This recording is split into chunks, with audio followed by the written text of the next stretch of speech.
Welcome welcome welcome. एक बार फिर से आप लोगों का स्वागत है आपके अपने show Dan and English words gimmick episode 43 में। चलिए आज का नया दिन और आज का सिचुएशन ये रहा। Hello, my dear friend. Having good gumption, having goodly impressive impression. Dan and English has come again amidst you with your favorite show, Dan and English Words Gimmick. Please have a look on today's situation. Situation as follows. An important addendum to this matter. A regrettable mistake was done by embattled MP amidst Halabalu situation in Parliament. As you know, no one wants to be an unnecessary distractions, that too just before 2024 Lok Sabha election. The strongest guarantee of Modi's coming back and the extension of BJP's rule. Modi ji has in fact done a heck of a lot for our country as many journals indicate.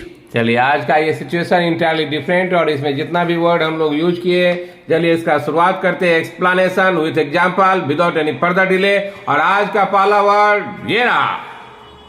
First word of this show that is addendum. Addendum देखिए ई उल्टा लिखा हुआ रहता था, हो गया, D के ऊपर लकीर है, इसका मतलब डी पे जोर देना होगा। ई मने ए और ई जब उल्टा हुआ लिखा रहता है, मैं बार बार बोल रहा हूँ होता है, तो क्या पढ़ेंगे? Addendum. Addendum addendum this is a good word, please try to use. ये नॉन है, इसका मतलब होता है extra information apart from basic details. माने बेसिक डिटेल तो दिया ही है कि ये चीज ये है, ऐसा करना है, आपको नहीं करना है। उसके अलावा यदि कुछ और एक्स्ट्रा इन्फॉर्मेशन दिया रहता है, जैसे आप देखते होंगे कि सिगरेट बॉक्स रहता है, उसमें सब कुछ लिखा रहता है, लेकिन एक छोटे कोने में भी एक और एक्स्ट्रा इन्फॉर्मेशन भी दिया रहता है, उसी को हम बोलते हैं अडेंडम। अरे किताब के पीछे साइड में आप देखते होंगे, जो मान लीजिए कुछ चीज छूट गया या और एक्टर राइटर को और कुछ दिमाग में आया तो बाद में वो ऐड कर देता है, तो उसी को हम बोलेंगे extra information apart from basic details. उसको रिप्लेस कीजिए बहुत ही अच्छे वर्ड नाउन के साथ, अडेंडम।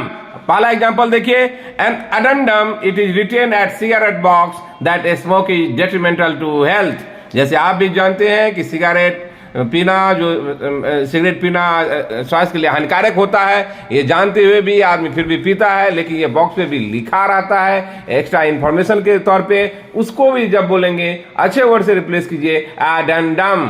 एंड सेकेंड एग्जांपल देखिए, this is keep the articles on your own risk as an addendum at every public place. आप देखते होंगे पब्लिक प्लेस पे, यदि रेलवे स्टेशन जाते हैं, कहीं वेटिंग रूम में जाते हैं, कहीं पे भी जाते हैं, तो बोला कि आप कोई भी सामान रखते हैं अपने रिस्क पे रखिए, यहाँ आपको कोई ये नहीं करेगा। उसमें जो एडेंडम के रूप में वो लिखा रहता है, एक्स्ट्रा इन्फॉर्मेशन के रूप में लिखा रहता है, उसी को हम बोलेंगे अडेंडम। इसको इस ढंग से यूज कीजिए, बहुत ही अच्छा वर्ड है और ये जो ही यूज करेंगे आपका लैंग्वेज बहुत ही हाई स्टैंडर्ड हो जाएगा। And from all quarters we get applause in quid pro quo. चलिए आज का सेकंड वर्ड ये रहा, दैट इज रिग्रेट।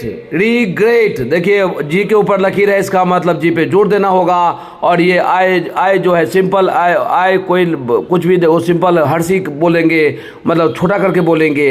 और ई मतलब होता है ए, तो regret. Regret regret this is a non, इसका मतलब होता है फीलिंग ऑफ सैडनेस और रॉन्ग अबाउट योर डीड। मान ली आप कुछ किए थे, कुछ ऐसा गलती हो गया आपसे, तो इसलिए आप जो उसे आप उसको सॉरी फील कर रहे हैं, उदास फील कर रहे हैं, उसी को हम बोलेंगे रिग्रेट। जैसे पहला एग्जांपल देखिए, Sandeep express regret about his misbehaviour. जो मान लीजिए कोई संदीप नाम का कोई स्टूडेंट या कोई भी इंसान मान लो कोई गलती किया हो, कुछ मिसबिहेवियर किया हो कहीं पे भी, उसको पश्चाताप हो रहा है, उन्हें मैं थोड़ा गलती किया, उसके लिए फीलिंग सॉरी करना चाह रहा है, फीलिंग सैडनेस हो रहा है, वो थोड़ा उदास रहता है कि मैंने वो गलती कर दिया, उसमें तो कर दिया, मैं समझा नहीं, इसका परिणाम ऐसा होगा, इसलिए उसको उस समय जो किया उसी को हम बोलेंगे regret. And second example of this word, without any regret you should do your homework. ये कोई पछतावा नहीं रखिए कि मैं ये नहीं कर पाया, काश मैं ये कर लेता, मुझे समय नहीं मिला, वो नहीं मिला, तो ये रिग्रेट वाला बहाना नहीं रखिए।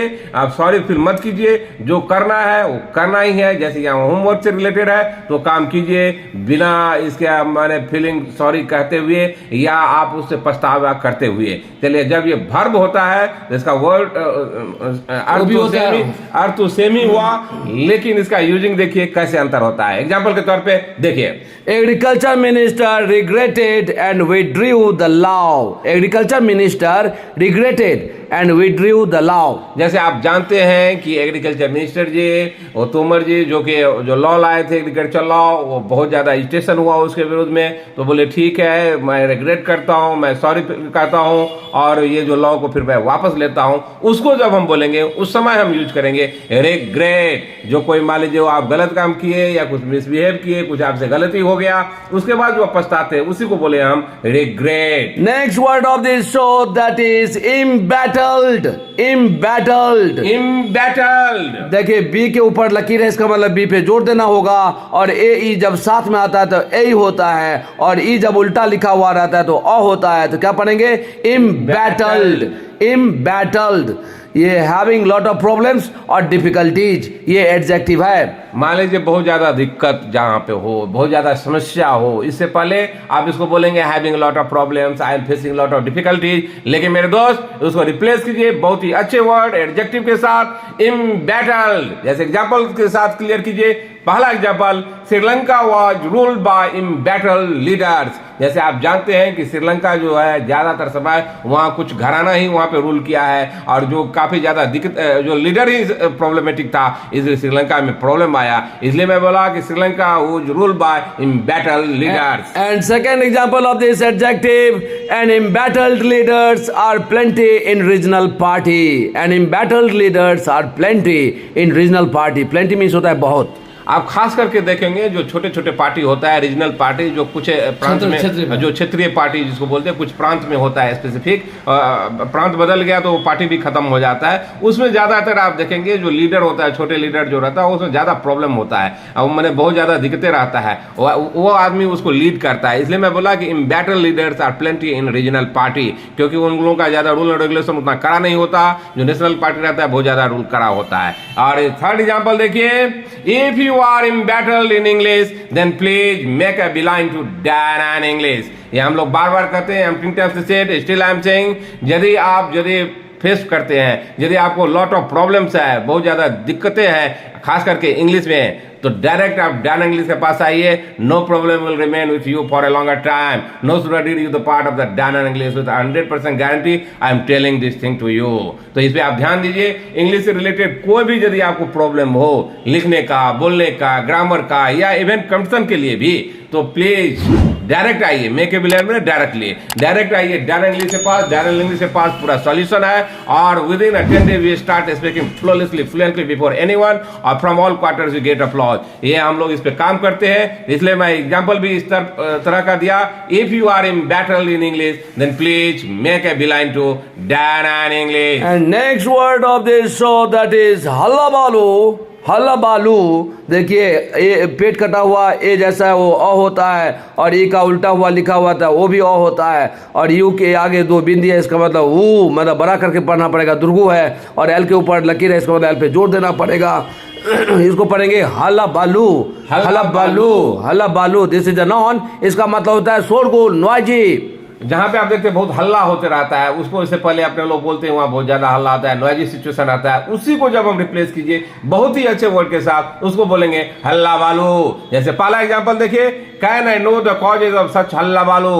क्या मैं जान सकता हूं इतना जो यहाँ शोरगुल हो रहा है उसका कारण क्या है? क्या मैं जान सकता हूं? ये एग्जांपल बता रहा है। And second example of this noun, no longer now I tolerate हल्ला बालू इन क्लास। जैसे देखिए, मान लिया मैं क्लास ले रहा हूँ, शोरगुल हो रहा था, मैं सीधा स्ट्रेट ये बोला कि मैं क्लास में आप थोड़ा भी बर्दाश्त नहीं करने वाला हूँ, ये नॉइजी सिचुएशन, पूरा डिसिप्लिन में रहना है, इसलिए मैं बोला कि no longer no I tolerate हल्ला वालू in class. And third example देखिए, fish market is filled with हल्ला वालूज। जैसे आप जानते हैं मछली बाजार जो कि पूरा शोरगुल से भरा रहता है, ये तो कहावत भी है, इसलिए मैं दिया इसमें कि fish market is filled with हल्ला वालूज। इसको इस ढंग से यूज कीजिए मेरे दोस्त। और आज का फिफ्थ वर्ड ये रहा, That is unnecessary, unnecessary।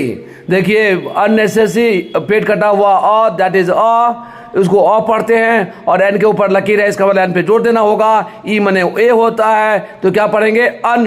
Unnecessary, unnecessary. This is adjective, इसका मतलब होता है नॉट नीडेड और वांटेड। जो जरूरत नहीं है, जो चाहत नहीं है, लेकिन फिर भी आप उसके पीछे लगे, उसी को बोलेंगे अननेसेसरी। जैसे पहला एग्जांपल देखिए, don't indulge in unnecessary work while reading. मैंने पढ़ाई के समय में आप दूसरे काम में मत उलझिए, जो कि उतना इंपॉर्टेंट नहीं है, क्योंकि पढ़ाई के समय पढ़ाई के अलावा कोई ज्यादा इंपॉर्टेंट नहीं है। जब इस तरह के फोकस होकर के डिटरमाइन होकर के आप पढ़ाई करेंगे तो गारंटी आप सक्सेस पाएंगे। इसलिए मैं बोला कि इंडल्ज मैंने संलिप्त रहना, मैंने कोई भी अदर वर्क में जो जरूरत अभी नहीं है पढ़ाई के समय, उस काम में मत उलझिए।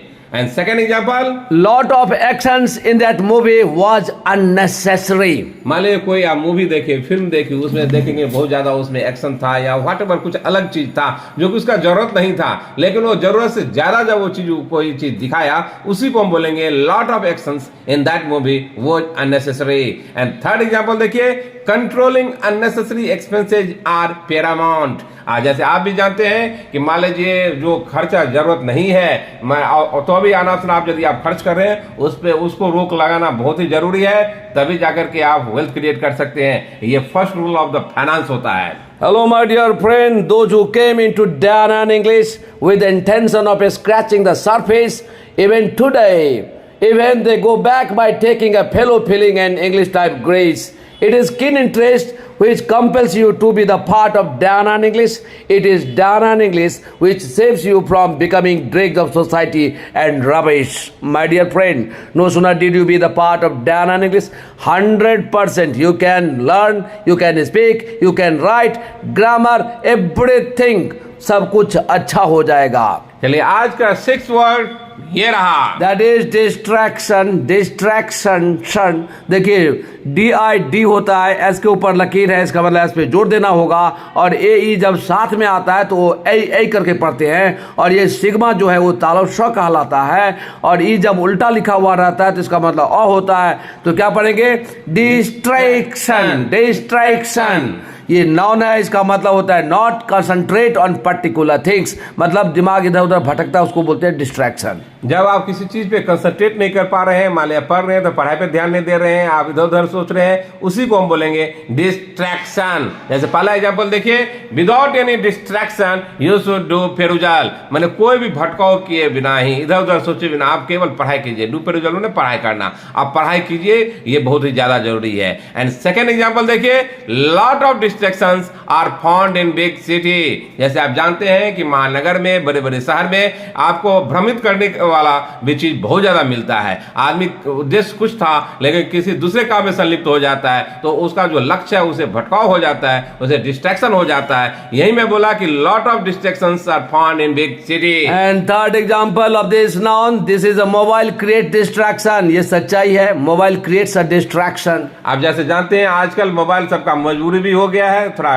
एसेंशियल भी है, लेकिन ज्यादातर आदमी डिस्ट्रैक्ट भी हो जाता है अपने काम से। And next word of this show, that is that too. That too for emphasizing on particular thing, जब आप किसी चीज पे जोर देते हैं ठीक उससे पहले यूज होता है, means on which word you want to emphasise, just before that word you will have to use that too. जैसे एग्जांपल से क्लियर कीजिए, पहला example, he went home that too in scorching sun. Scorching sun होता है चिलचिलाती धूप में, that two means होता है वो भी, मैं घर गया वो भी, ऐसे बोलते हैं। तो ये हुआ कि वह घर गया वो भी चिलचिलाते धूप में, उसको इस ढंग से हम बोलेंगे, तो इसको बहुत ही अच्छा हो जाएगा आपका लैंग्वेज, और सेंटेंस बनाने का तरीका बहुत ही स्टैंडर्ड हो जाएगा। इस ढंग से आप यूज कीजिए। एंड सेकंड एग्जांपल देखिए, I continued my study that too in financial predicament. Predicament में होता है कभी, तो मान लीजिए पैसा का अभाव था, तंगी था, तो भी मैं अपना पढ़ाई जारी रखा, उसी को मैं बोलूंगा इस ढंग से, I continued my study that too in financial predicament. And third example, that is BJP won the election, that too with thumping majority। जैसे देखिए, पहले आप बोल सकते थे बीजेपी ऑन द इलेक्शन, थोड़ा हल्का लग रहा है, लेकिन इसको यदि हम यदि बहुत ज्यादा मेजोरिटी से जीता, तो मैं वही बोला बीजेपी इलेक्शन जीता, वो भी बहुत ही बड़े मार्जिन से, बहुत बड़ा विक्ट्री, ऐतिहासिक जीत के साथ, तो इसलिए मैं उसको इस ढंग से यूज किया, BJP on the election that too with thumping majority. Our name our fame and our income, these all are secondary. Your fluency, your speed, your writing and your speaking, indeed paramount. These are said by us genuinely. From the bottom of our heart, you are being said, avoid living poles apart, my dear friend. 100% you can speak just like a native speaker. No one can stop you. Please come and be the part of Dana English. And next word of this show, that is come back. This is a phrasal verb. Come back. This is a phrasal verb. इसका मतलब होता है to return to a place. मतलब जो जहाँ से शुरू हुआ फिर वहीं पे वापस आ जाता है, उसको बोलते हैं come back. या पहले आप जहाँ पे थे और फिर मान लीजिए कुछ दिनों के बाद फिर आप वहीं पे आ गए, that is come back. जैसे एग्जाम्पल से क्लियर कीजिए. पहला एग्जाम्पल, मेरा बहुत ही अच्छा student Mahesh came back village from Delhi. मान लीजिए महेश जो था पहले गांव में रहता था, फिर पटना आया, उसके बाद वो दिल्ली शिफ्ट कर गए, और फिर जब वो दिल्ली से फिर गांव आ गए तो उसी को हम एग्जाम्पल की तरह ऐसे देंगे कि वो फिर से रिटर्न बैक अपने घर पे ही आ गया. तो इसलिए मैं दिया Mahesh came back village from Delhi. And second example देखिए, by seeing the current scenario coming back of BJP in power since possible. जैसे अभी का जो सिचुएशन, हालात जो आप देखेंगे, उससे मुझे नहीं लगता कि कहीं भी बीजेपी को कोई दिक्कत होने वाला है पावर में आने के लिए फिर 2024 में. यही मैं सिचुएशन को इसमें दिखाया. By seeing the current scenario coming back of BJP in power seems possible. And third example of this phrasal verb, her coming back is not possible from America. मान लीजिए वो अभी अमेरिका गई है, कुछ कारणवश अभी उनका आना वहाँ संभव नहीं है, वहाँ वापस आ जाना वहाँ से संभव नहीं है. इसलिए मैं बोला her coming back is not possible from America. And next word of this show, that is extension. Extension. This is in noun है. देखिए इसका उच्चारण आई जो है ये डंडा जैसा दिख रहा है, वो हर्षी है. हर्षी मीन्स छोटा करके बोलना होगा, सॉफ्टली बोलना होगा, और एस के ऊपर लकीर है, इसका मतलब एस पे जोर देना होगा. और ये सिग्मा जो है उसको बोलते हैं तालब श, और जब ई उल्टा लिखा हुआ रहता है तो अ होता है. तो पढ़ेंगे extension. Extension, this is a non. इसका मतलब होता है act of adding things, make it longer और बिगर. किसी चीज को बढ़ा देना, या मान लीजिए आप कहीं पे काम कर रहे हैं, मतलब आप कल आपका रिटायरमेंट है लेकिन उसको बढ़ा दिया जाता है, एक्सटेंशन कर दिया जाता है, तो उसी को बोलेंगे हम एक्सटेंशन. जैसे एग्जाम्पल से क्लियर कीजिए. पहला example, they have applied for extension of their visa. मान लीजिए उनका वीजा जो था उसका ड्यूरेशन कुछ था, उस अवधि को बढ़ाने के लिए वो जो अप्लाई करते हैं कि उस समय को थोड़ा बढ़ा दीजिए, उसी को बोलेंगे. देखिए पहले जो एग्जिस्टिंग समय था उसे थोड़ा बढ़ाना, तो मेक इट लॉन्गर, तो थोड़ा और बड़ा कर देना. तो उसी को मैं बोला they have applied for extension of their visa. And second example देखिए, extension of business is pivotal at this juncture. At this juncture माने होता है इस क्षण, इस समय. पिवटल होता है महत्वपूर्ण. तो एक्सटेंशन माने इस बिजनेस को इस समय बढ़ाना बहुत ही महत्वपूर्ण है, बहुत ही आवश्यक है. उसको मैं इस ढंग से यूज किया. And third example of this noun, he wants an extension on time for his repaying loan. He wants an extension on time for his repaying loan. मान लीजिए उनका जो लोन का कोई अकाउंट चल रहा हो, लोन वो चुका रहे हैं, तो उनको क्या है कि थोड़ा कुछ मजबूरी हो गया, तो चाहते हैं कि थोड़ा मेरा टेन्योर जो था मान लीजिए 4 ईयर का होगा तो 5 ईयर का हो जाए, 6 ईयर का. वो बैंक के साथ ऐसा सेटलमेंट करना चाह रहे हैं, तो इसीलिए मैं उसको बोला he wants an extension on time for his repaying loan. और आज का 10th एंड फाइनल वर्ड ये रहा, A heck of something या a heck of someone. This is a idiom. A heck of something या heck of someone. इसका मतलब होता है very. जैसे एग्जाम्पल से क्लियर कीजिए. Really it is a heck of a good deal. मान लीजिए कोई डील आप कर रहे थे, कोई आप कोई चीज आप क्लियर किए, आप कुछ खरीदे, मान लीजिए वो उसका मान लीजिए कीमत करोड़ रुपए का होगा, मान लीजिए आप 50 लाख में उसको क्लियर कर लिए, 50 लाख में आप डील कर लिए, तो कोई बोला यार बहुत ही अच्छा ये डील है. इसी को हम अच्छे वर्ड के साथ रिप्लेस कीजिए, इडियम के साथ रिप्लेस कीजिए. और ये it is a heck of a good deal. और ये एक्सक्लामेटरी भी यूज होता है. एक्सक्लामेटरी मीन्स होता है ओ आ, इस सेंस में भी यूज होता है. जैसे सेकंड एग्जांपल देखिए, Hariom Pawar is a heck of good writer. जैसे आप जानते हैं हरिओम पवार जी को, जो कि हिंदी के बहुत बड़े कवि हैं, वो एक से एक कविता लिखते हैं, देशभक्ति से ओतप्रोत है. इसलिए मैं बोला कि रियली में बहुत ही अच्छे लेखक हैं. और थर्ड एग्जांपल देखिए, Chennai is a heck of long way from this place. माले जहां पे अपने लोग रहते हैं इस जगह से चेन्नई बहुत ही दूरी पे है, बहुत ही दूरी पे है। उससे पहले आप बहुत ही हल्के वर्ड से यूज करते होंगे, लेकिन मेरे दोस्त यूज कीजिए a heck of long way. 10 times we said, still we are saying, throw caution to the wind, nothing will o' the wisp, pay heed on what is said by Dan and English. चलिए, आप मुझे लगता है कि जितना भी word use किए थे पूरा आप समझ गए होंगे। बिना देरी के एक बार फिर से सिचुएशन पढ़ देता हूं। An important addendum to this matter. A regrettable mistake was done by embattled MP amidst Halabalu situation in Parliament. As you know, no one wants to be an unnecessary distractions, that too just before 2024 Lok Sabha election. The strongest guarantee of Modi's coming back and the extension of BJP's rule, Modi ji has in fact done a heck of a lot for our country, as many journals indicate. तो चलिए, आप इसे work कीजिए, अपना situation बनाइए। यदि आपको अच्छा लगता हो please like it, subscribe it and share it. तब तक के लिए बाय बाय।